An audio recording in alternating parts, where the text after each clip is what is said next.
प्रिय विद्यार्थी मित्रों, मैथ स्टडी में आपका स्वागत है। एनसीईआरटी गणित कक्षा 10 में आज हम लोग प्रश्नावली 14.1 में प्रश्न क्रमांक 5 हल करेंगे, जिसमें हम माध्य सीखेंगे। चलिए शुरू करते हैं।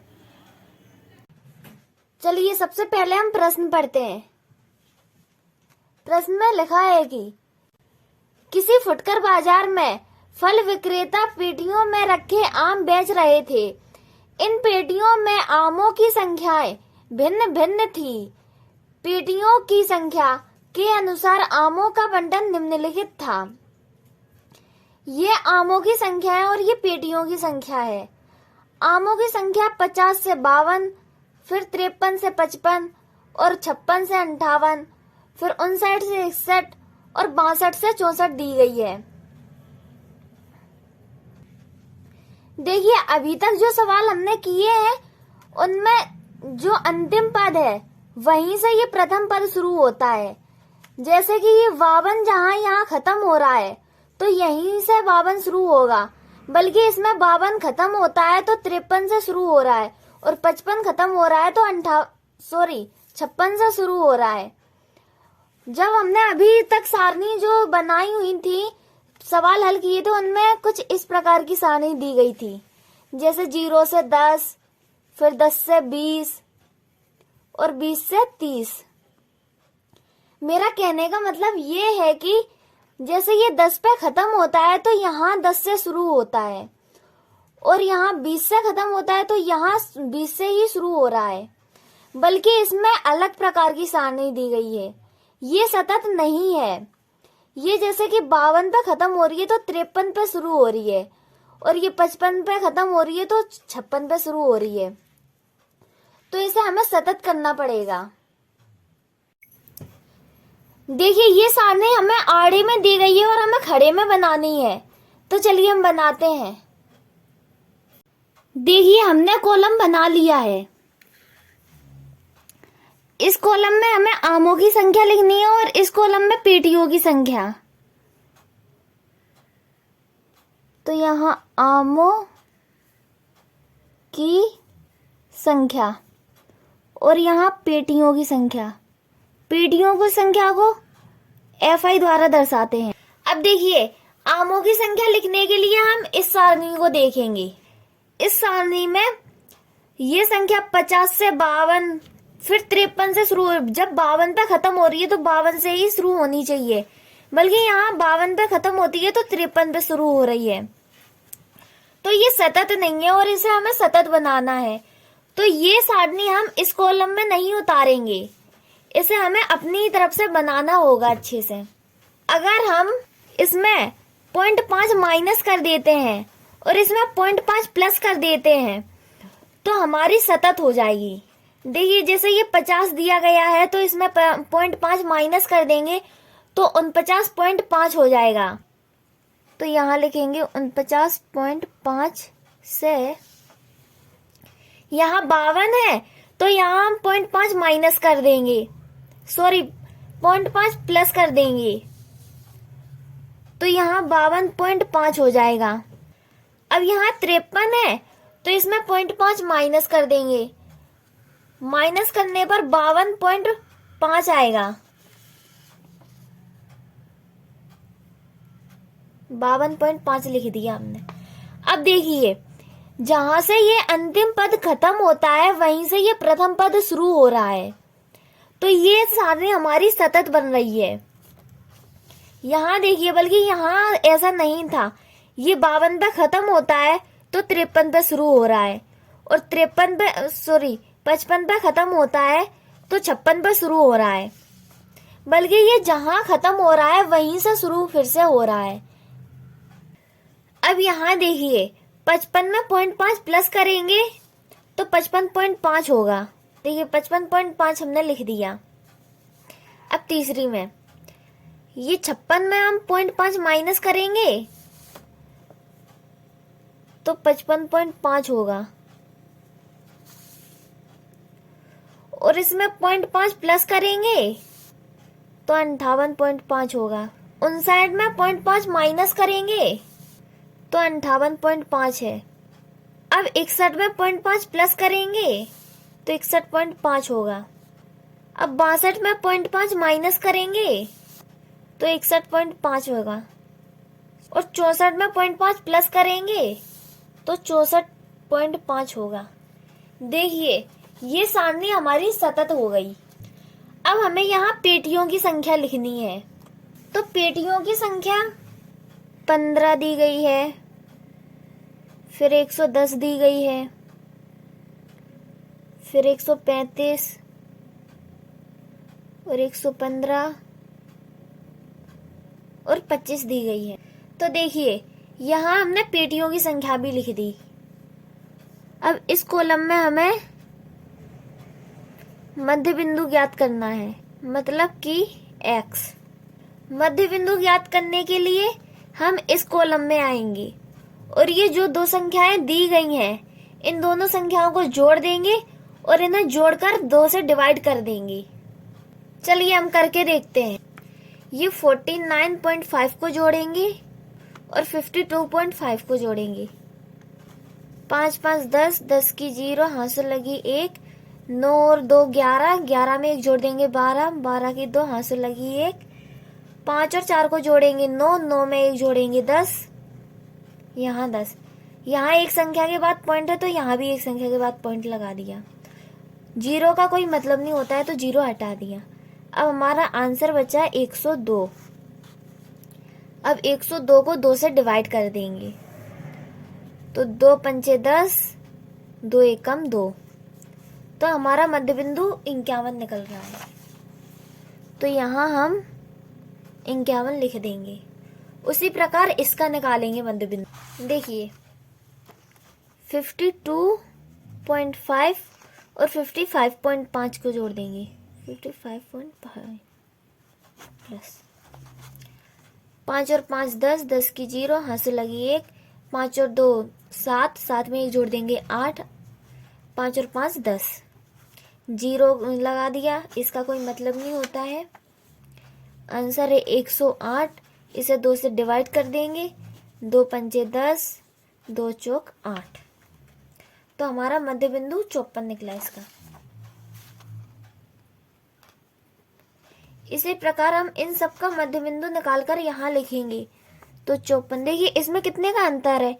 51 में 3 संख्या जोड़ने पर 54 आ रहा है, तो 54 में 3 संख्या जोड़ने पर 57 आएगा।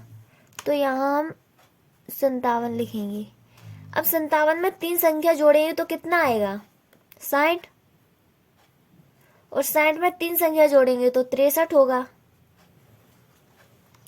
देखिए कितनी आसानी से हमारा मध्य बिंदु निकल आया।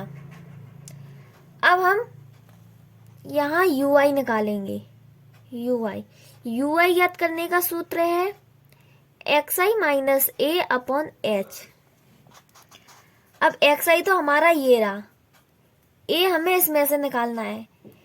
इसमें हम बीच की संख्या देखेंगे तो यहाँ से 1, यहाँ से 2, ये बीच की संख्या है बराबर a। 57 है a। अब UI ज्ञात करने का सूत्र तो ये है, लेकिन मैं आपको सबसे आसान तरीका बताती हूँ। जैसे कि हमें 57 मिला है a, तो a के सामने हम एकदम सामने हम 0 लिख देंगे। ऊपर साइड माइनस 1 2 3 4 ऐसे लिखेंगे और नीचे साइड 1 2 3, मतलब कि ये संख्या ऊपर वाली ऋण में होगी और ये वाली धन में। तो यहाँ -1, इसके सामने -2, अब इसके सामने 1, इसके सामने 2, तो ये माइनस की है और ये प्लस की है। अब आप इस सूत्र से गणना करके देख लीजिए, आंसर अपना ये ही आएगा।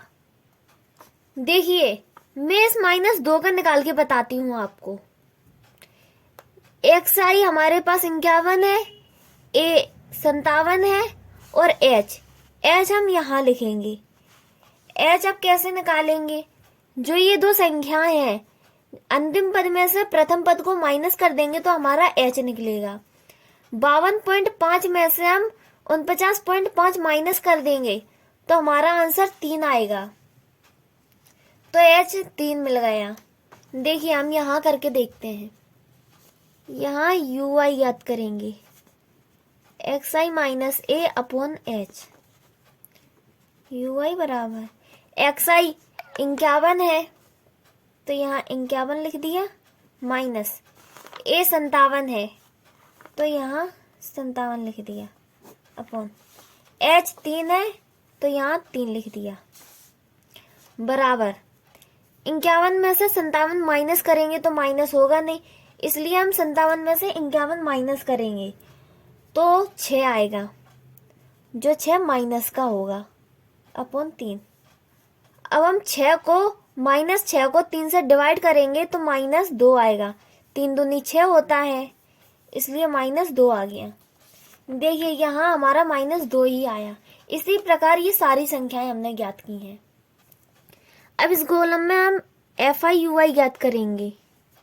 एफ आई यू आई ज्ञात करने के लिए इस कॉलम का और इस कॉलम का गुणा करके यहाँ लिखेंगे, तो 15 का -2 में गुणा करेंगे तो -30 आएगा, 15 दूनी 30 होता है। 110 का -1 में गुणा करेंगे तो वही आएगा, मतलब कि 110 आएगा माइनस का। अब जब 135 का 0 से गुणा करेंगे तो 0 ही आएगा। अब 115 का 1 से गुणा करेंगे तो 115 आएगा। 25 का 2 से गुणा करेंगे तो 25 एकम 25, 25 दूनी 50। अब यहाँ सिग्मा एफ आई ज्ञात करेंगे। सिग्मा का मतलब है इन सभी संख्याओं का योग। जब इन सभी संख्याओं को जोड़ेंगे तो हमारा 400 आएगा। अब इस कॉलम में यहां लिखेंगे सिग्मा एफ आई यू आई।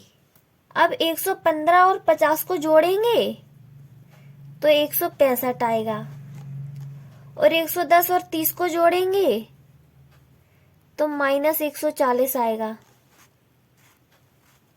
165 में से 140 माइनस करेंगे तो बराबर 25 आएगा। तो देखिए हमें सिग्मा एफ आई यू आई भी मिल गया, ए भी मिल गया, सिग्मा एफ आई भी मिल गया और एच भी मिल गया। अब हम यहाँ ये सवाल कल्पित माध्य विधि से करेंगे। कल्पित माध्य विधि, कल्पित माध्य विधि का सूत्र है एक्स बार बराबर A plus sigma F I U I upon sigma F I multiply H. अब हम इसमें मान भरेंगे। ए का मान है 57, तो यहां हम लिखेंगे बराबर A 57 plus sigma F I U I 25 है तो यहां हमने 25 लिख दिया। सिग्मा एफ आई 400 है तो यहां हमने 400 लिख दिया, मल्टीप्लाई एच 3 है, देखिए एच 3 है तो यहां हमने 3 लिख दिया, बराबर देखिए यहाँ 57 प्लस 25, 25 एकम 25 एक बार में कटा, 25 एकम 25 और ये 16 बार में कटेगा, क्योंकि 8 बार में 200 आता है तो 16 बार में 400 आएगा, तो ये 16 बार में डिवाइड हुआ, गुणा 3। एक बार फिर से देख लीजिए, ये 57 प्लस 25 बट्टे 400 गुणा 3 है, तो 25 एक बार में काट दिया हमने, और ये 400 बचा, 400 16 बार में डिवाइड होगा तो 16 बार में हमने काट दिया, और ये यहाँ 3 बचा। अब इसका गुणा इससे होगा तो बराबर 57 प्लस 3 बट्टे 16, 3 एकम 3 होता है, इसलिए हमने यहाँ 3 लिख दिया, बराबर 57 प्लस, अब 3 को 16 से डिवाइड करेंगे, तो चलिए हम रफ में करते हैं। यहां देखिए ये 3 लिख दिया, यहाँ 16 लिख दिया, ये 3 16 से छोटा है तो यहाँ पॉइंट लगा दिया, यहाँ 0 लगा दिया, 16 एकम 16, 16 में 32, 32 बड़ा होता है इसलिए 16 लिख दिया एक बार में। अब 16 में से 30 माइनस करेंगे, 14 आया। अब ये छोटा पड़ रहा है तो यहाँ 0 लगाएंगे, अब 16 का ऐसा पहाड़ा पढ़ेंगे जो 140 से बड़ा ना हो। अब 8 बार में ये जाएगा, 16 × 128, यहाँ 12 बचा। देखिए 18 बार में कर रहा है, तो यहाँ प्लस 0.18 हमने लिख दिया। अब 57 में 0.18 जोड़ेंगे तो 57.18 आएगा। यहाँ 19 भी आ सकता है और 18 भी आ सकता है, तो x हमारा मतलब कि मध्य बिंदु 57.18 निकल आया। ये आंसर है। अगर आपको मेरा वीडियो पसंद आया हो तो लाइक करें, ज्यादा से ज्यादा शेयर करें और सब्सक्राइब करें तथा बेल आइकन प्रेस करें, जिससे मेरे अगले हर वीडियो का नोटिफिकेशन सबसे पहले आपको मिले।